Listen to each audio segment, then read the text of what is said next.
आदरणीय डॉक्टर चिन्मय पंड्या जी, आदरणीय पारधी जी, उपस्थित सभी मान्यवर, नागरिक सज्जन, माता भगिनी और छात्र बंधु भगिनी,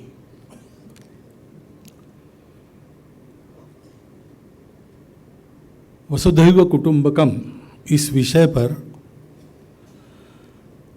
कल भी आपने डॉक्टर साहब को सुना है, नड्डा जी को सुना है। अभी भी उस विषय पर डॉक्टर साहब ने बहुत अच्छा प्रकाश डाला है। चौथे नंबर पर मैं भाषण करूं तो क्या कहूं, ये मेरे मन में विचार चल रहा है। परंतु रामायण तो एक ही है और कितने रामायण चलते हैं, और एक रामचरितमानस को लेकर कितने कथाकार कितने प्रकार की कथा करते हैं। तो इसलिए इस विषय पर मैं अपने ढंग से कुछ बातें आपके सामने रखूंगा। परंतु 4 भाषण हो गए तो कुछ पुनरावृत्ति होगी, तो उसके लिए वो मेरा दोष मान के मुझे क्षमा करना।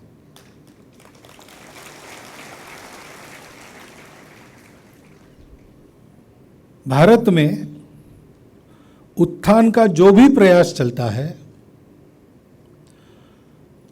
वो केवल भारत के लिए नहीं चलता, ये भारत का स्वभाव है। आत्मनो मोक्षार्थम जगत हिताय च, क्योंकि भारत का निर्माण ही इसलिए हुआ है। इतिहास में जाने की वैसे आवश्यकता नहीं पड़ती, वर्तमान ही सत्य है।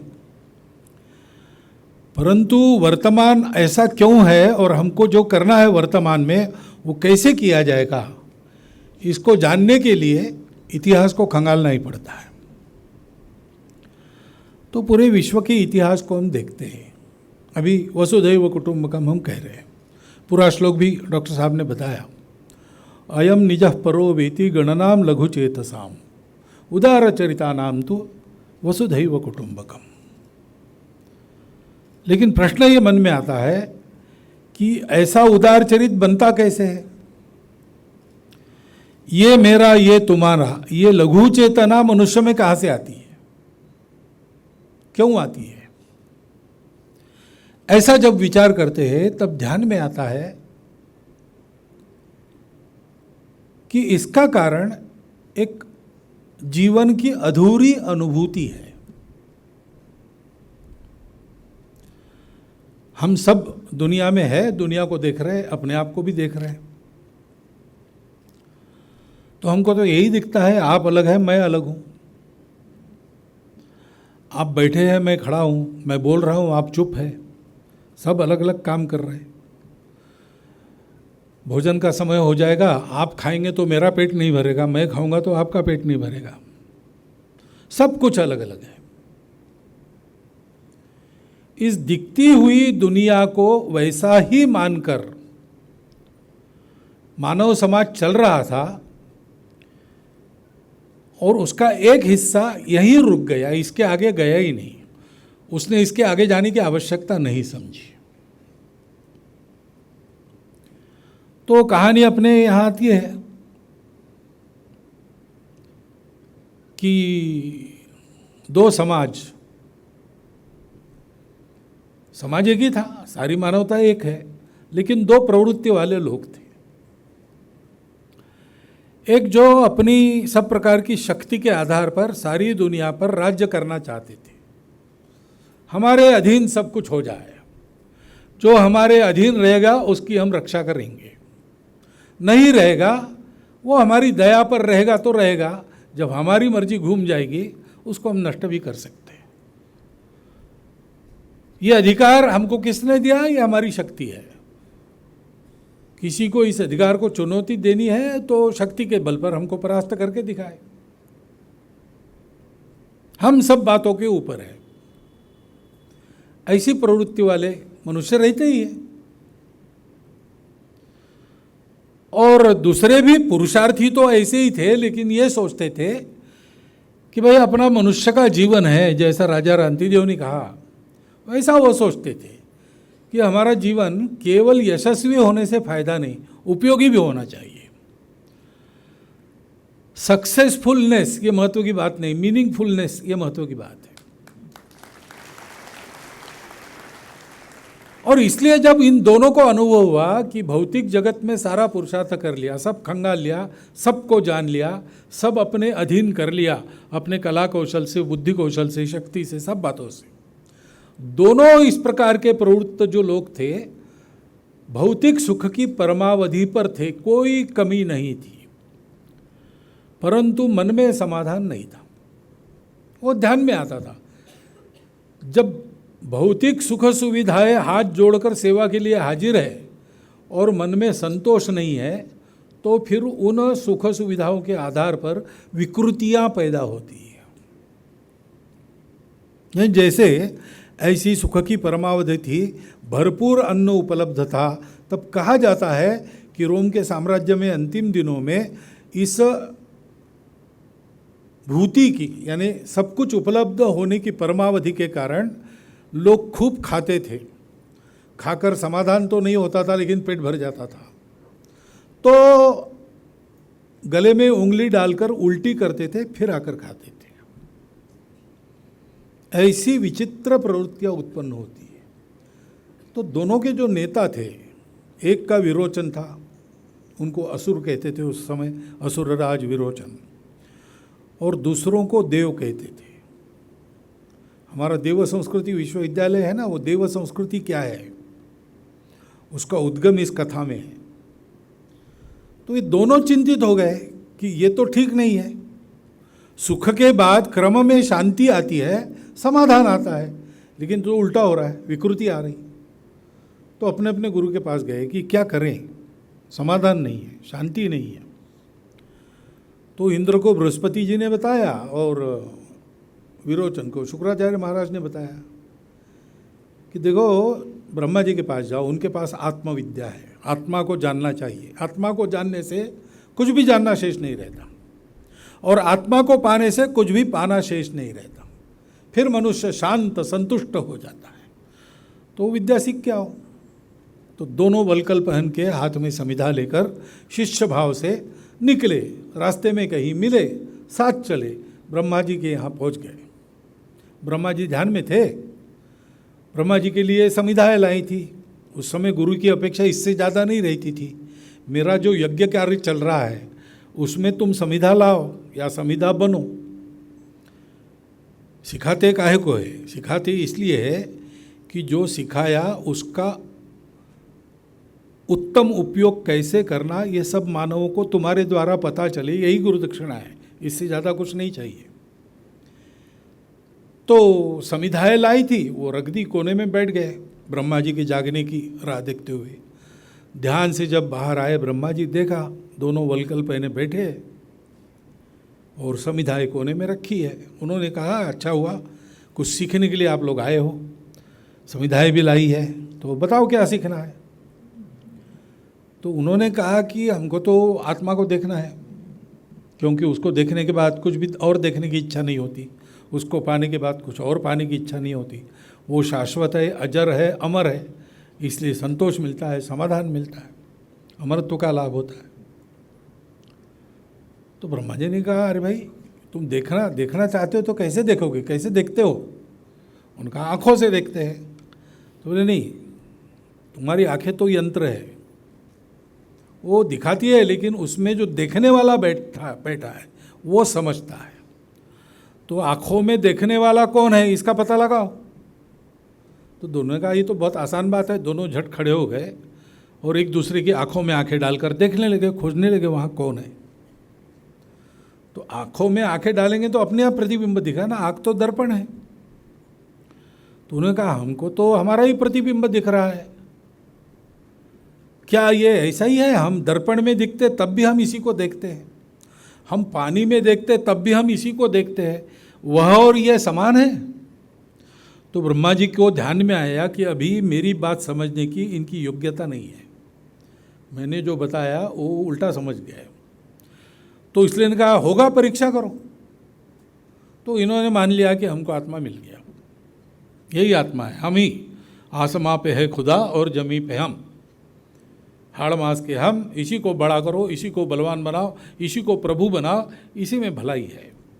निकले, वापस आते समय वैतरणी नदी को नौका में बैठकर पार करने लगे। विरोचन अपना बैठा बैठा ऊँग रहा था, इंद्र चप्पू चला रहा था, देख रहा था पानी में प्रतिबिंब है, चप्पू चलाने से नष्ट हो जाता है और आत्मा तो अमर है, शाश्वत है। तो उसने जगाया विरोचन को, अरे कुछ गड़बड़ है भैया, ये तो नष्ट होते चले जा रहा है, ये आत्मा नहीं है। ब्रह्मा जी ने झांसा दिया हमको, चलो लौट कर, परीक्षा ली हमारी, कुछ और समझना पड़ेगा, वापस चलो। तो विरोचन ने कहा वापस कुछ जाना, ब्रह्मा जी क्यों हमको झांसा देंगे, जो बताया उन्होंने वही सत्य, अक्षरशः सत्य है, हम ही हैं बस, और कुछ नहीं। ये शरीर ही है, जितना आंखों से दिखता है उतना ही है, उससे आगे कुछ नहीं।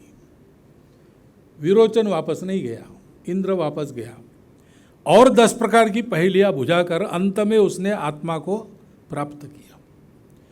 तो इंद्र हम जानते देवों के राजा है। देव संस्कृति इसलिए कहते हैं कि सत्य को हमने पा लिया, और केवल पाया नहीं, हमने अपने पूरे जीवन की रचना उस सत्य के आधार पर की। विरोचन की समझ अधूरी रही, तो अधूरे समझ के आधार पर भी भौतिकता का सुख तो प्राप्त कर ही सकते हैं। रोज की रोटी कमाने के लिए आत्मा की आवश्यकता नहीं है। मनुष्य प्रकृतिगत प्रेरणा से वैसा करता है। मनुष्य क्यों, पशु भी करते हैं। आहार निद्रा भय मैथुनम च सामान्यमेतत् पशुभिर्नराणाम्। ये तो मनुष्य की दुर्बलता है कि उसको ये सीखने के लिए स्कूल कॉलेजों में जाना पड़ता है। कुत्ता बिल्ली कहीं कॉलेजेस में नहीं जाते अपना पेट कैसा भरना है सीखने के लिए, प्रजा कैसे बढ़ाना है सीखने के लिए। उनका जीवन तो ऐसे ही चलता है। प्राकृतिक जो प्रेरणाएं हैं उसके आधार पर वो भौतिक जीवन को जी लेते हैं। तो इस प्रकार जीने वाले भी हैं और वो रहे। और सामान्यतः महाभारत के काल के समय से उनका विश्व पर प्रभाव होने लगा। तो हम सुनते हैं कि यवनों का सेनापति काल यवन जरासंध का मित्र था और वो भारत में था, यानी उनकी कॉलोनियां भारत में थी। तो उस समय से वो फैलने लगे, धीरे धीरे उनका ही प्रभाव हो गया। पिछले 2000 वर्षों से उनके उस सोच के प्रभाव में दुनिया का सारा जीवन के तंत्र सब चल रहे हैं। उन्होंने जो दिखता है वही सत्य माना, और जो दिखता है वो अधिक दिखे, अधिक अच्छा दिखे, अधिक सूक्ष्म दिखे, ये भी व्यवस्था की। भौतिक वस्तुओं का बहुत ज्ञान प्राप्त किया, हमारे पास भी था, परंतु महाभारत के संहार के बाद धीरे धीरे हम रुक गए। और पिछले 1000 वर्षों में तो आक्रमणों में हमारे समाज जीवन सारे, उसकी सारी व्यवस्थाएं ध्वस्त हो गई और हम रुक गए और वो आगे बढ़ गए। अब हम भी उनके बराबरी में आ रहे।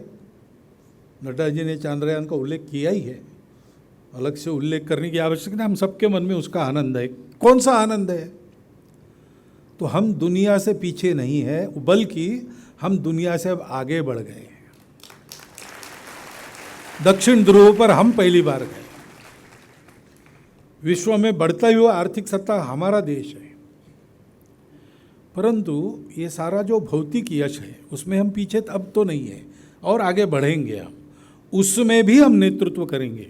मुझे पूछा गया उस समय, तो मैंने एक हमारा गीत, उसकी आखिरी कड़ी बताई, ज्ञान के विज्ञान के भी क्षेत्र में हम बढ़ चलेंगे, नील नभ के रूप के नव अर्थ भी हम कर सकेंगे, भोग के वातावरण में त्याग का संदेश देंगे। ये कैसे हुआ?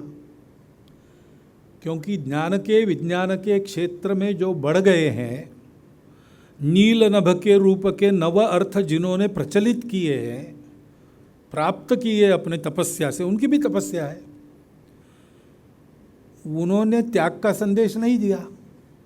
दास्य की घन बादलों से उन्होंने सौख्य की वर्षा नहीं की, उल्टा दुनिया को दास बनाने में लगे। जो महाशक्ति बनता है, प्रत्यक्ष या अप्रत्यक्ष, दुनिया पर अपना डंडा चलाने का प्रयास करता है।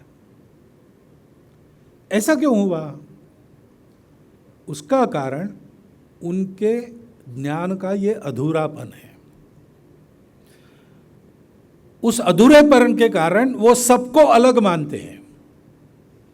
सब अलग है, एक ही दुनिया में सब है, दुनिया के संसाधन है, और उनका अर्थशास्त्र कहता है कि ends are endless and means are limited. जो इच्छाएं हैं, आकांक्षाएं हैं, वो बहुत सारी है, और मीन्स जो है वो मर्यादित है। इसलिए स्पर्धा है, स्ट्रगल फॉर एग्जिस्टेंस है। और उसमें कौन जीतेगा? Survival of the fittest. तो अपना उद्देश्य क्या है जीवन का? जीवन का उद्देश्य है जीना, अधिक से अधिक जीना। पशु विचार नहीं करता क्योंकि उसको विचार दिया ही नहीं है, तो वो जब मरना है मर जाता है।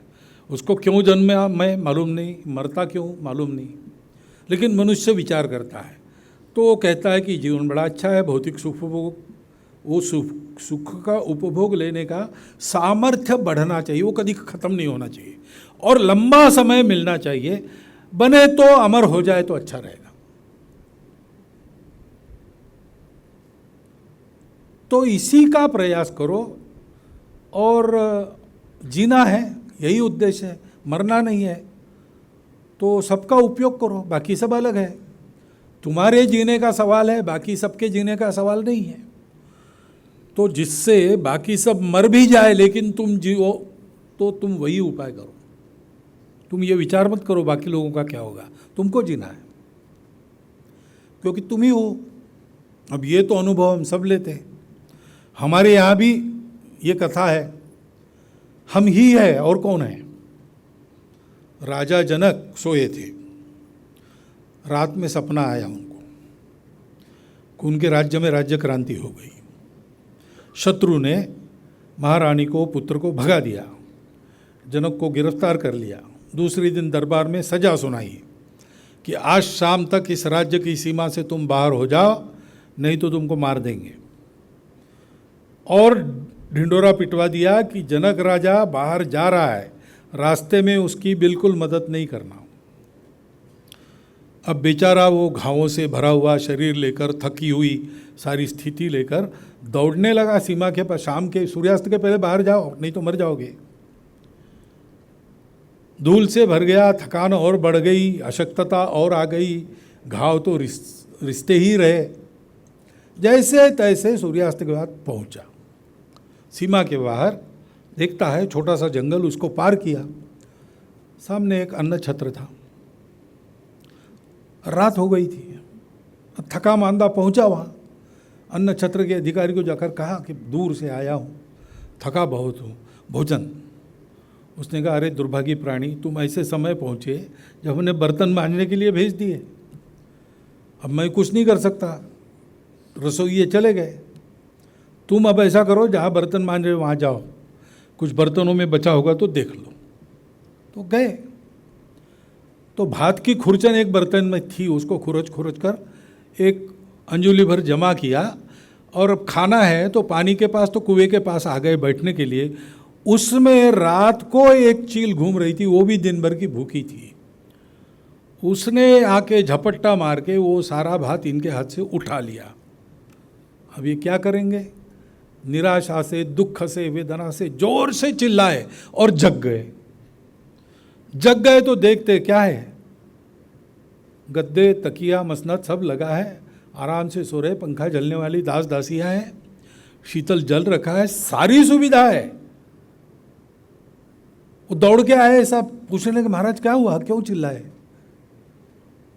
तो जनक अब तत्वज्ञ था, तुरंत विचार में मग्न हो गया कि अभी मैं दुख का अनुभव कर रहा था, वेदना हो रही थी, घाव हुए थे, खून रिस रहा था, थक गया था, भोजन हाथ का चला गया, इसका दुख था, वेदना थी मन में, बिल्कुल सत्य था, मैंने अनुभव कर रहा था। मैं क्या वो सत्य था? और अब मैं देख रहा हूं, क्या ये सत्य है? तो पूछने वाले नौकरों को उसने पूछा, वो सच था कि ये सच है? अब वो कुछ समझे नहीं बेचारे। नहीं महाराज क्या हुआ बताइए, नहीं नहीं बताओ वो सत्य था कि ये सत्य है। वो घबरा गए, उन्होंने जाके महारानी को बुला के लाया। महारानी पूछा महाराज क्या हुआ, लो वो सत्य था कि ये सच है। फिर एक एक बारी बारी आने लगे राजा को ठीक करने, और राजा उनको यही प्रश्न करे। तो उसी समय वो बंदी के विवाद का प्रकरण हो गया था, अष्टावक्र जी जीत गए थे।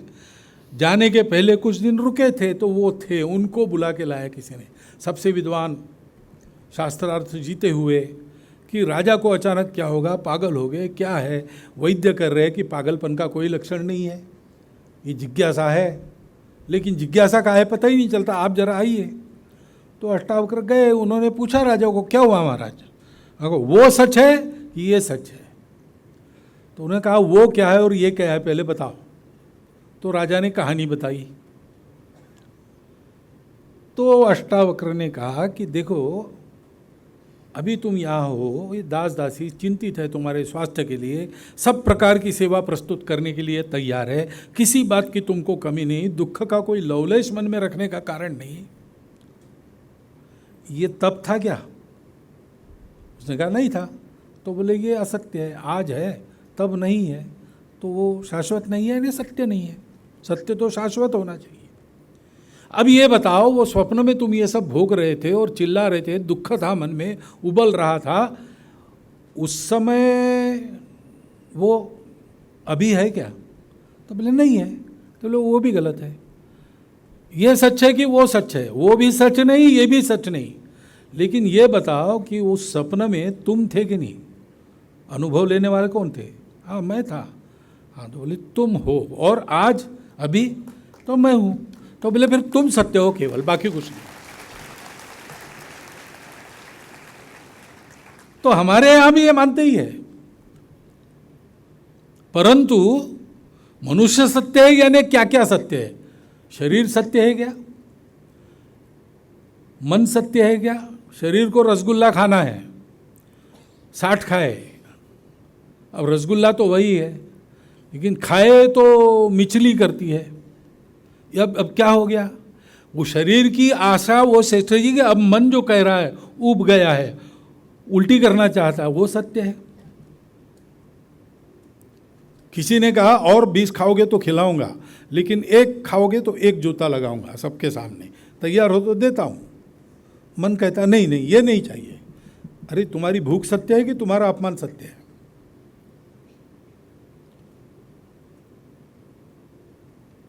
आर्किमिडीज नाम के वैज्ञानिक थे, उनको गुरुत्वाकर्षण का सिद्धांत तो मिल गया, नहा रहे थे तब टब में बैठकर, वो वैसे ही उठ के बाहर आए आनंद में, मिल गया यूरेका यूरेका ऐसा कहने लगे। लोग हंसे, उन्होंने परवाह नहीं की। तो उस आर्किमिडीज का उस समय का शरीर का नंगापन सत्य था कि उसके बुद्धि में जो प्राप्ति का आनंद था वो सत्य था? मनुष्य यानी क्या है ये उन्होंने सोचा नहीं। हमारे यहाँ देव संस्कृति हमारी, ये सोचा गया और हमको वो सत्य मिल गया। वो सत्य क्या है कि दिखता सब अलग अलग है लेकिन है सब एक। विविधता में एकता की बात नहीं है ना? आप कहेंगे यूनिटी इन डाइवर्सिटी, सब लोग ऐसे ही तालियां बजाएंगे दुनिया की, क्योंकि वो ढूंढ रहे ये सब अलग अलग है, इसमें एकता कहाँ है। और 1000 प्रयास किए नहीं मिली, कृत्रिम आधार तैयार किए एकता के लिए। गुरुदेव जी ने भी कहा है, अभी मैं पढ़ के आया, एक जगह लिखा था कि भाषा, पूजा, संप्रदाय, आर्थिक हित वगैरह, ऐसे सत्ता, ऐसे कृत्रिम आधार अब आने वाले युग में, मनुष्य के उन्नति के युग में, ये कृत्रिम आधार ध्वस्त हो जाएंगे। ये कृत्रिम आधार है। ये हमने, भाषा किसने बनाई? भाषा हमने बनाई। अमुक भगवान का रूप, अमुक पूजाई किसने बनाया? हमने बनाया। हमारे आर्थिक हित समान है, अमेरिका ने कहा, इंग्लैंड से अलग है इसलिए इंग्लैंड से हम अलग हो गए। ये एकता के आधार जो बने, ये किसने बनाए? ये मनुष्य ने बनाए। कुछ दिन तक चलते हैं, बाद में समाप्त होते हैं। जब आधार समाप्त होता है तो वो लोग भी समाप्त हो जाते। यूनान, मिस्र, रोमा सब मिट गए जहाँ से। क्यों होता है? क्योंकि जिस आधार पर वो एक थे और उनका एक वयम था, हमपन था, हम सब एक है, हम सब ऐसे है वैसे है, हम इजिप्शियन है, हम रोमन है, वो आधार ही मिट गया। ऐसा न हो इसलिए ऊपर से दंड लाया जाता है, यानी भय का भी सत्ता, वो सत्ता शासन करेगी गड़बड़ करोगे तो। इस भय से भी लोग ठीक रहते, लेकिन भय कितने दिन चलेगा? मरी हुई मुर्गी आग से नहीं डरती। तो सर्वसमर्थ सत्ता संपन्न साम्यवादी रशिया खड़ा हो गया। कितने दिन चला फौलादी पर्दे का डर? 70 साल चला। उसके बाद क्या हुआ? जितना फटाक से खड़ा हुआ था उतना ही धड़ाम से गिर गया, टुकड़े हो गए। हमारे यहाँ हमने समझा विविधता में एकता ऐसे नहीं ढूंढी जाती, ये समझना पड़ता है ये एकता की ही विविधता है, ढूंढने की जरूरत नहीं। एकता की ही विविधता है क्योंकि हमने उसको पाया। सारे अस्तित्व की एकता को हमारे पूर्वजों ने पाया और इसलिए पहली बात उन्होंने कही कि अस्तित्व सारा एक है, विविधता उसका ही आविष्कार है।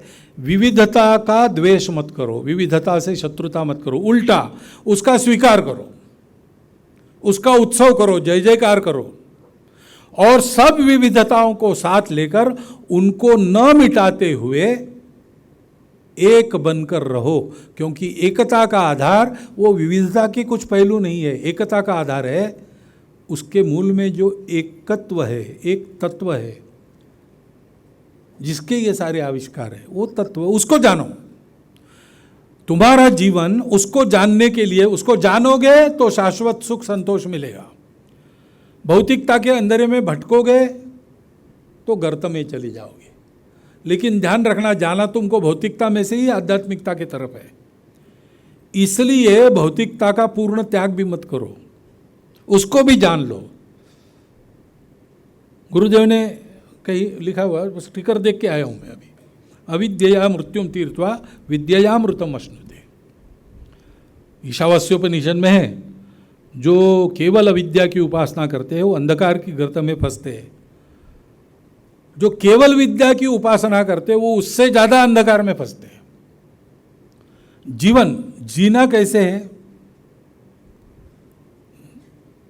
मैं यहाँ सन्यास की बात नहीं कर रहा हूँ, जिनको सन्यास लेना वो सन्यास लेते हैं, पूरी भौतिकता से वो अलग हो जाते हैं, उनको चाहिए नहीं भौतिकता, उनके लिए नहीं है। लेकिन हम आप सामान्य लोग समाज में जिएंगे, दुनिया में जिएंगे, घर गृहस्थी वाले लोग हैं, अपना घर, उनके लिए क्या है?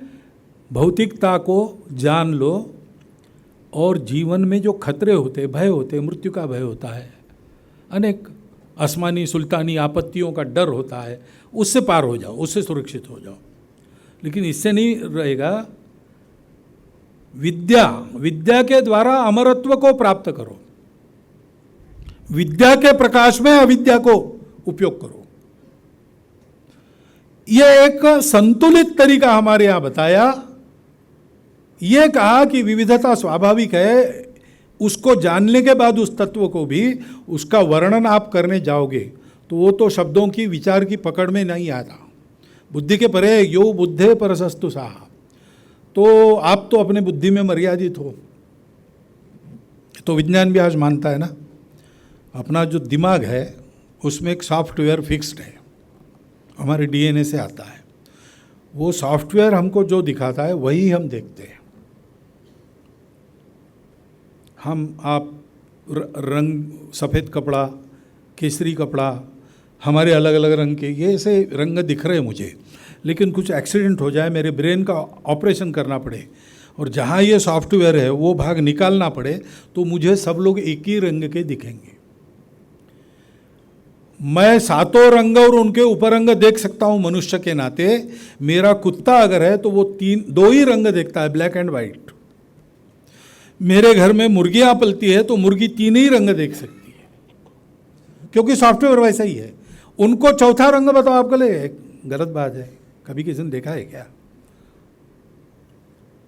तो ये हमारा दिमाग हमको एक पिंजड़े में बंद करता है उसके परे वो तत्व है, उसके परे जाकर उसका साक्षात्कार होता है, भावगम्य है वो। तो उस तत्व को जानो, सबका स्वीकार करो। उस तत्व के वर्णन अलग अलग है, उसको गलत मत मानो। रास्ते के पड़ाव है, पहाड़ चढ़ रहे चारों ओर से लोग, एक आदमी शिखर पर पहुंच गया।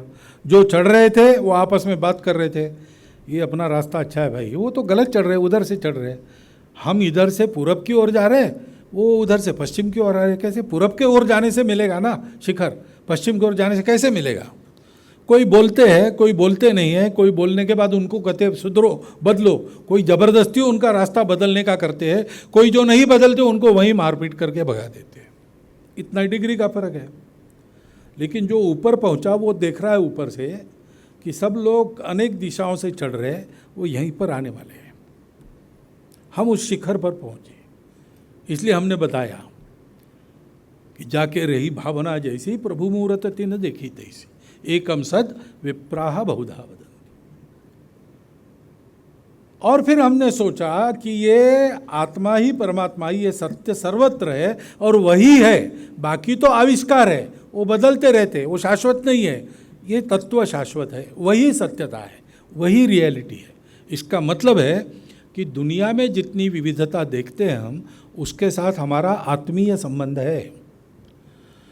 तो अगर हमारे घर में कोई अच्छा पदार्थ बना तो आज भी पड़ोसियों से हमारे अच्छे संबंध है, तो हम एक कटोरी में थोड़ा उनके यहाँ भेज देते हैं। वी शेयर इट,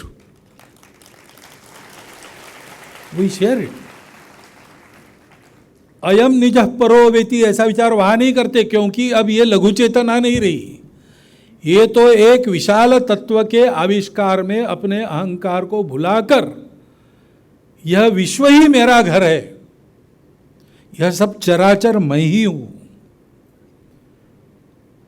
ये तत्व मिलने से वो पूर्ण हो जाता है ज्ञान मनुष्य का। ये तत्व में न मिलने से वो ज्ञान अधूरा रह जाता है। ये तत्व हमको मिला और हमारे पूर्वजों ने सोचा कि अगर ऐसा है तो ये महत्वपूर्ण ज्ञान है, सब प्रकार का सुख देने वाला है, व्यावहारिक सुख भी देने वाला है, भौतिक सुख में भी चलने की राह आसान बनाने वाला है। सारी दुनिया को इसको देना चाहिए, और देना चाहिए तो इक्के दुक्के का तो काम है नहीं, इसके लिए एक पूरा समाज खड़ा करना पड़ेगा। इंद्र ने उस सत्य को पाया, इंद्र देवों के राजा थे, उनके द्वारा निसृत ने उनके अनुभवों के द्वारा अनेक प्रयोगों से बनी यह संस्कृति, वही हमारी प्राचीन सनातन संस्कृति, वही देव संस्कृति है जिसको आज हिंदू संस्कृति कहते हैं। उसमें हर बात में इसी बात का विचार है। उस संस्कृति में अगर छोटा बच्चा भी सूर्यास्त के बाद पेड़ को हाथ लगाता है तो घर का बड़ा उसको कहता है अरे पेड़ सो रहा है। पेड़ सोता है, पेड़ जगता भी है, पेड़ को अच्छा लगता है, खराब लगता है, ये दुनिया को, इतने प्रगत दुनिया को किसने बताया? उस समय जो पददलित गुलाम और दकियानुसी माना जाने वाला देश था भारत, उसके एक शास्त्रज्ञ थे जगदीश चंद्र बसु, उन्होंने दुनिया को बताया।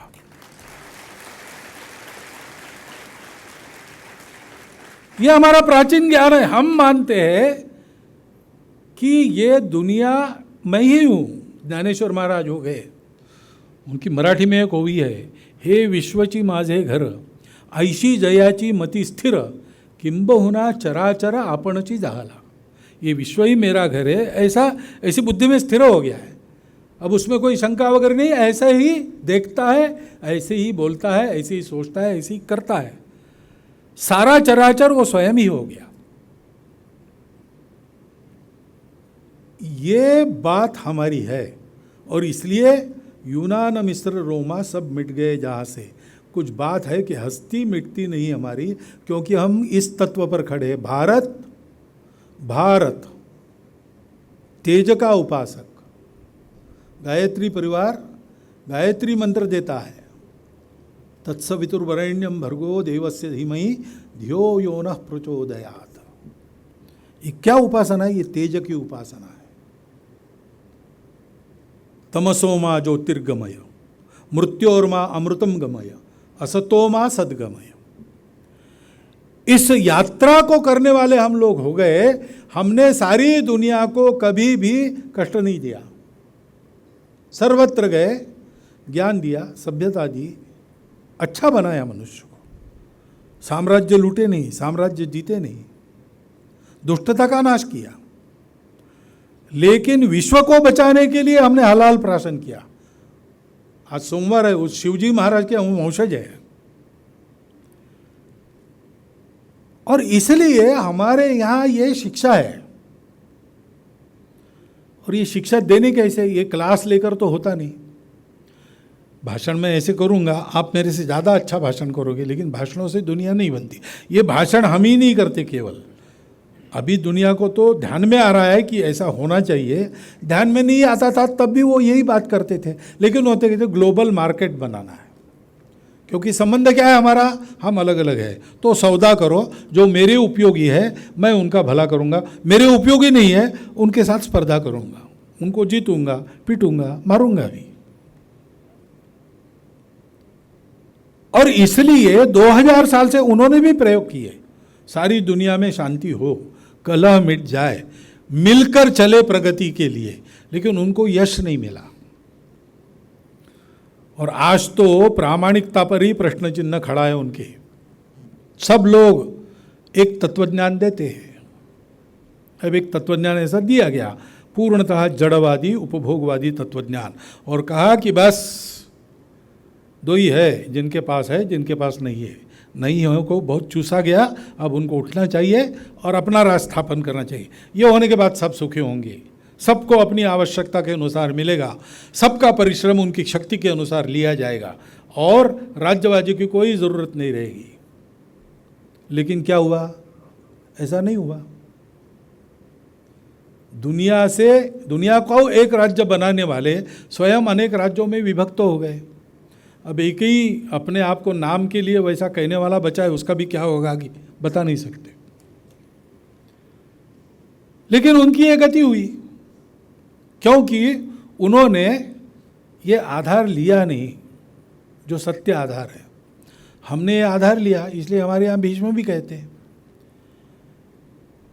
न दंड्यो या न राज्यम नैव राजासीत, न दंड्यो न च दांडी कहा, धर्मेणैव प्रजा सर्वे रक्षन्ति स्म परस्परम। ये धर्म क्या है, फिर से धर्म केवल पूजा घर नहीं है, धर्म केवल भोजन गृह नहीं है।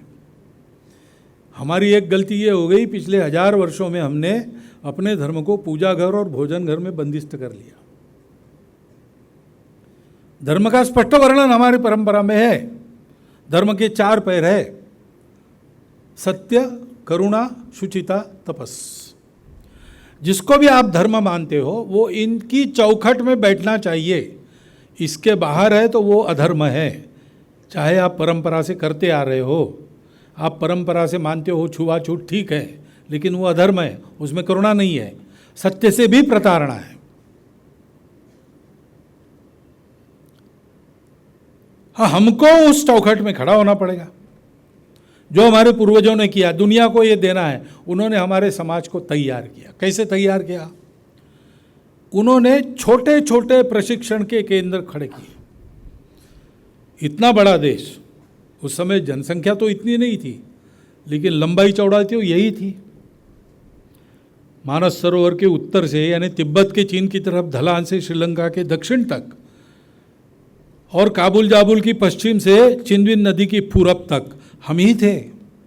किंबहुना यहाँ से जो संस्कृति, प्रथमा संस्कृति विश्ववारा निकली, वही सारी दुनिया में चल रही थी। तो इतने लंबे चौड़े अंतर में ये कैसे देना?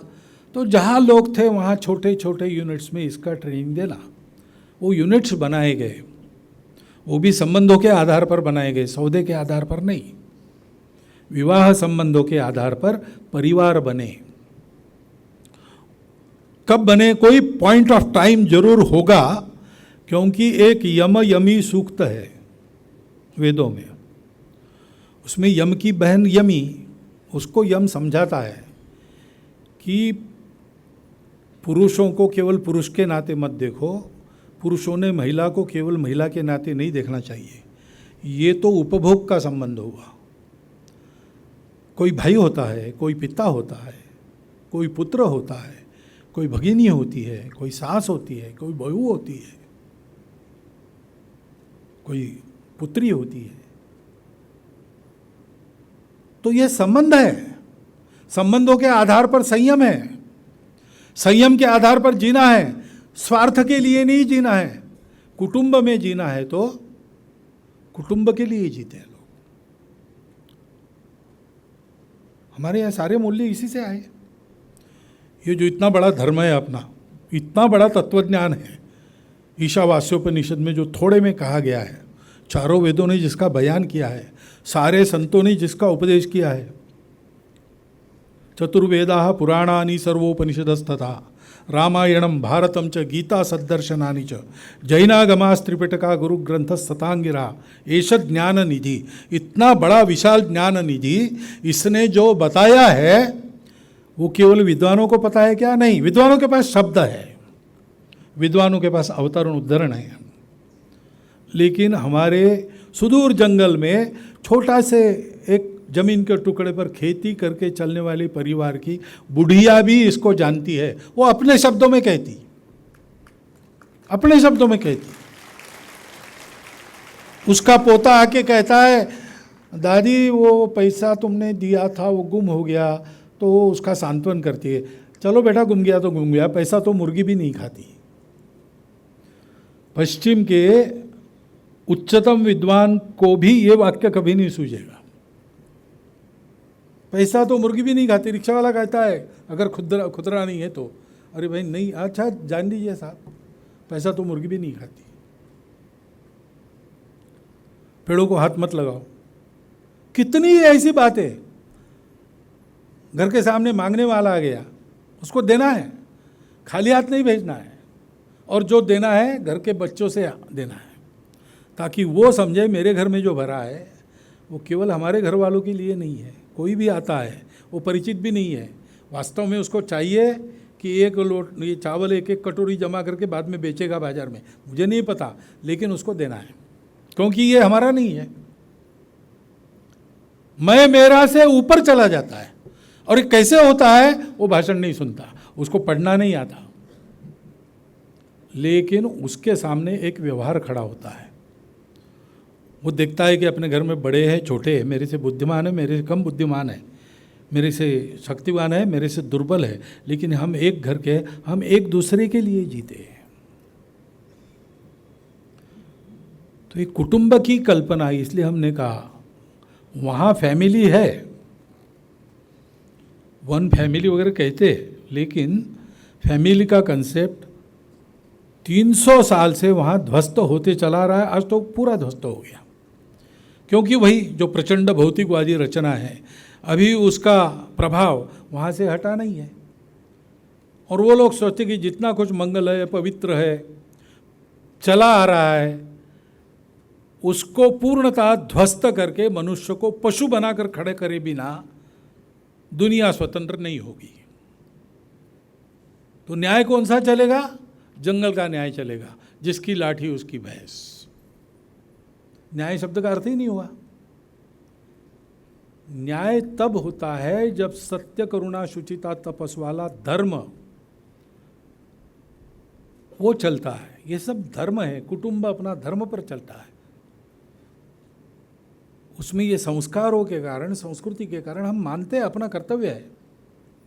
बता नहीं सकते क्या संबंध है, आत्मा सब लोग थोड़ी जानते, लेकिन हम मानते, श्रद्धा है, शंका नहीं है।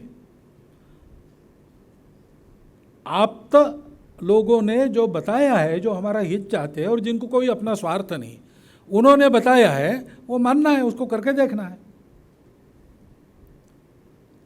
इस प्रकार व्यवहार जो होता है, वो व्यवहार दुनिया को एक घर बनाता है, एक कुटुंब बनाता है। अब हमको ये दुनिया को देना है, भारत का उत्थान उसी के लिए है। गुरुदेव ने भी घोषित किया है, योगी अरविंद ने भी अपने भाषण में कहा है, भारत इसी के लिए उठेगा। वसुधैव कुटुंबकम कैसे होगा? धर्मेणैव प्रजा सर्वे रक्षन्ति स्म परस्परम। वो धर्म तुम्हारी पूजा नहीं है, तुम्हारा खानपान नहीं है, तुम्हारा रंग नहीं है, तुम समाज में किस दर्जे के हो, कितना कमाते हो, ये भी कोई प्रश्न नहीं है। तुम मनुष्य हो ये तुम समझते हो, और मैं मनुष्य हो, ऐसे दुनिया में सारे लोग पवित्र ही है, उनमें भी कुछ है, मनुष्यों में तो है ही, लेकिन पशु पक्षी प्राणी भी अलग नहीं है, पर्यावरण अलग नहीं है, प्रकृति हमारी शत्रु नहीं है, प्रकृति हमारी माता है, उससे हमको दूहना है, चूसना नहीं है। हमारी प्रार्थना है, अभी रुद्राभिषेक के बाद प्रार्थना की हमने, तो उसका अगला भाग जो वहाँ नहीं कहा गया, काले वर्षतु पर्जन्यः पृथ्वीं सस्यशालिनी देशो अयम क्षोभरहितो ब्राह्मणाः सन्तु निर्भया अपुत्रा पुत्रिणः सन्तु पौत्रिणः अधनाः सधनाः सन्तु सर्वे सन्तु निरामया। ये हमारी प्रार्थना होती है। वहाँ की आकांक्षा क्या है जो प्रचलित है, उसमें आकांक्षा है maximum good of maximum people. हमारे यहाँ आकांक्षा क्या है? मैक्सिमम नहीं, सर्वे। और सर्वे में सब आते, देवहोश शांति, अंतरिक्ष शांति से लेकर शांति रेव शांति तक, क्योंकि इन सब में हम हैं, इन सब में पवित्रता है, ये सब मेरे संबंधी है, मुझे इनके लिए जीना है, मैं इनसे लेता हूं, मुझे वापस करना है। भगवत गीता में भगवान ने साफ साफ कहा है कि ये चक्र है, उस चक्र में मैंने ऐसा किया है कि तुम देवताओं को देते हो, देवता तुमको देते हैं, परस्परम भावयंतम, तुम्हारा एक कारोबार चलता है। जो ऐसा नहीं करता, ये एवं प्रवर्तितम चक्रम नानुवर्तयति हमें, उसका क्या होता है? वो नष्ट होता है। ऐसा करने वाला पापी है जो खुद खाता है। यो न दताति भुंक्ते, बिना दिए जो भोगता है, तो उसको अघायुर इंद्रिया राम, इंद्रियों में रमने वाला अघायु यानी पापी कहा है। ये हमारी दृष्टि संस्कारों से कुटुंब में बनते हैं, इसलिए बहुत सोच समझकर शब्दों का उपयोग अपने पूर्वज करते थे। वसुधा, वसुओं को धारण करने वाली, वसु देवताएं हैं सृष्टि के विविध प्रकार के रूपों की, उनको धारण करने वाली यह पृथ्वी एक कुटुंब है, ऐसा उन्होंने कहा। यानी चित्र कैसा है कि सारे विश्व में यह व्यवहार बिल्कुल बचपन से छोटे छोटे यूनिट्स तक सिखाया जाएगा और लोग आपस में ऐसा व्यवहार करेंगे। ये न होने के कारण आज की सारी समस्या है, मैं विस्तृत इसमें जाता नहीं हूँ। ये हमको करना है तो करने से पहले हमको करना पड़ेगा। हम सौभाग्यशाली है, गायत्री परिवार के संपर्क में आए, मैं संघ में जाता हूँ, ये सारे अपने जो अनेक प्रकार के संप्रदाय संगठन अपने देश में हैं और संस्थाएं भी है, अनेक व्यक्ति भी है, वो इन बातों को जानते हैं, इसलिए उनके संगति से कुछ न कुछ अपना जीवन भी वैसा हो जाता है। लेकिन 142 करोड़ लोग ऐसे होने चाहिए, सारी दुनिया को अगर सिखाना है।